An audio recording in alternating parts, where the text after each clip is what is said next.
The Imperium of Man is a body of 10 million worlds, a sprawling, corpulent empire besieged by 1,000 different diseases. From within, the cancers of heresy and mutation fester. From without, the infections of the Xenos and the demonic seek to devour it whole. To survive, the Imperium has become a physician of the most brutal kind. It understands a terrible, pragmatic truth. To save the body, a limb must sometimes be sacrificed. A world must be allowed to die so that the Imperium might live. This is the doctrine of Exterminatus. It is not a strategy. It is a final, absolute solution. It is the ultimate expression of the Imperium's power and its most profound sin. It is the deliberate, systematic annihilation of an entire world, its peoples, its cities, its oceans, its very atmosphere, erasing it from existence as though it had never been. We hear the term and imagine fire and fury from the heavens. But what is it truly like? What happens in the final, terrifying hours when the judgment of an entire world is decreed and the sentence is death? To understand, we must journey to the planet Viridia, for in its final days, Viridia 4 was, by all imperial accounts, a model world. A prosperous hive world in the segmentum solar. Its billions of citizens were industrious and devout. Its manufactorums churned out lasguns and armor plating for the Astra Militarum. Its tithes were paid on time, and its rulers were loyal. But beneath the veneer of order, a sickness had taken root. A shadow had fallen over Viridia 4, not from the stars, but from within its own society. For generations, the insidious tendrils of a genestealer cult had spread, a hidden faith that worshipped the coming of a star god, a great devourer. The end began on the day of ascension. With a single, coordinated psychic cry, the cult revealed itself. From the deepest underhives to the highest spires, the uprising was sudden and absolute.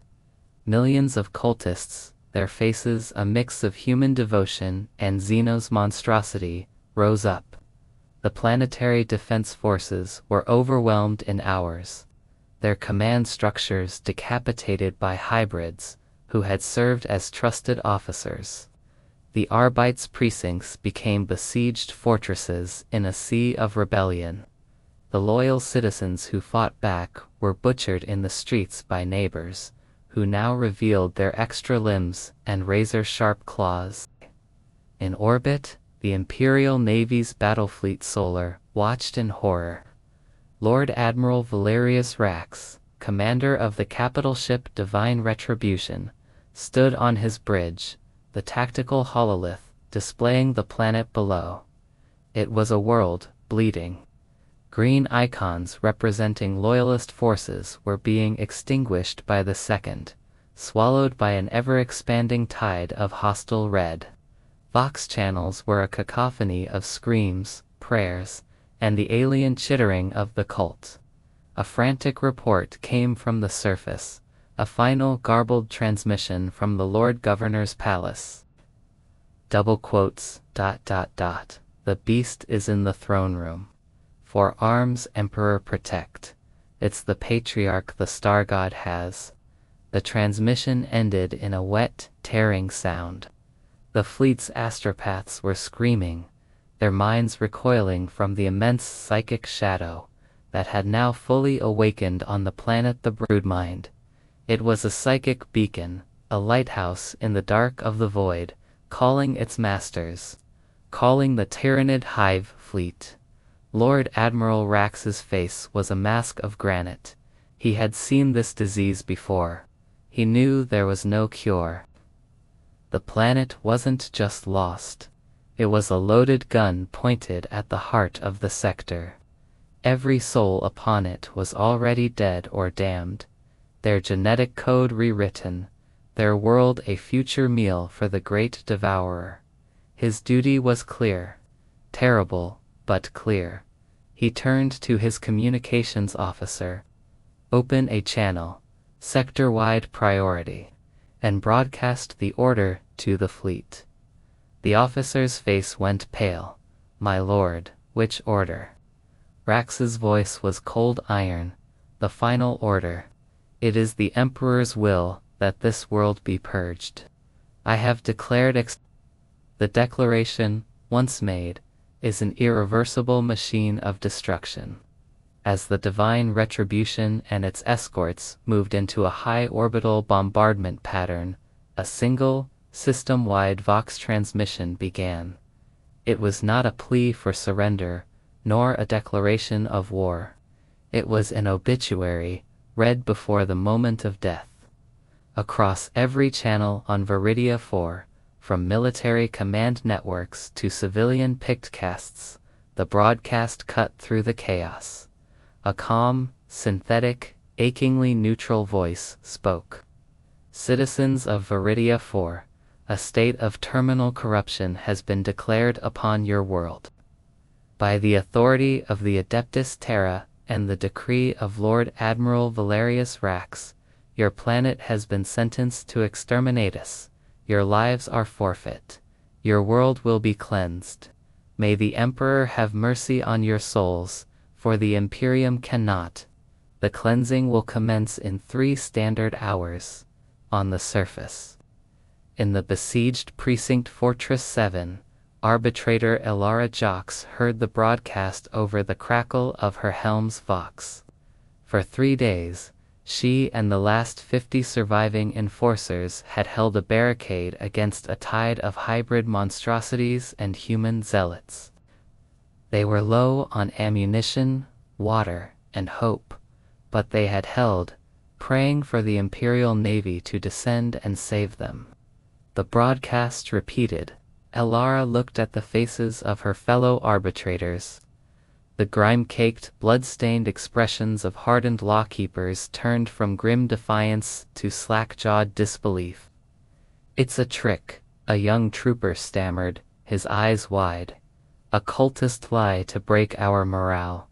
But Elara knew it was no trick. She had heard recordings of such broadcasts during her training at the Schola Progenium. It was real. She looked through a firing slit at the hordes of cultists outside. They had heard it too, but they were cheering. They were celebrating, raising their stolen weapons to the sky, believing the fire from heaven was their promised salvation, the arrival of their hungry gods. In that moment, Elara's universe collapsed. The Navy wasn't coming to save them. They were coming to erase them. Her loyalty, her sacrifice, the lives of her comrades, they weren't a factor. They were a rounding error in a galactic equation she could not comprehend. Her fight was no longer about survival. It was about choosing how to meet the end of everything. The last hours of Viridia 4 were a portrait of madness. In the loyalist enclaves, order disintegrated. Some fell to their knees in prayer, chanting litanies to a silent emperor. Others rioted, seeking some final, fleeting pleasure in the anarchy. Husbands' mercy killed their wives and children, sparing them the coming fire. In the cultist-held territories, the celebration became a planet-wide orgy of ritual murder and sacrifice. A final bloody feast before the main course arrived. Elara stood on the barricade, her lasgun held loosely in her hands. Elara stood on the barricade, her lasgun held loosely in her hands. The fighting had stopped. Both sides were now simply waiting. She looked up at the toxic, smog-filled sky that had been the roof of her world for her entire life. She was no longer fighting for the Imperium. She was no longer fighting for her life. She was simply a witness to the end of a world. In the cold, silent void above, the Imperial fleet made its final preparations. The chosen instruments for this cleansing were cyclonic torpedoes. Each one was the size of a small starship, a weapon of such immense power its use was considered a sin by the Adeptus Mechanicus. Inside their warheads were two-stage charges. The first would burn the atmosphere and boil the oceans. The second would destabilize the planet's core, cracking it open like an egg. From the bridge of the Divine Retribution, Lord Admiral Rax watched the main view screen. "Launch torpedoes," he ordered. His voice did not tremble. From the weapon bays of the cruisers in orbit, the cyclonics were released. They moved with a silent, terrible grace. Streaks of silver against the black of space, descending upon the condemned world. On the surface, Elara saw it first as a flicker in the clouds. Then the toxic smog was torn apart as the torpedoes entered the upper atmosphere. They looked like falling stars, like the tears of vengeful gods. For a moment, there was a strange, terrible beauty to it. The first torpedo detonated. There was no sound, not at first, just light.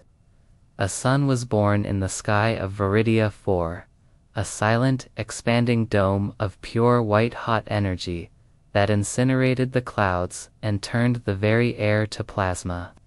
The light was so bright, it was like looking into the heart of creation. Elara didn't even have time to scream.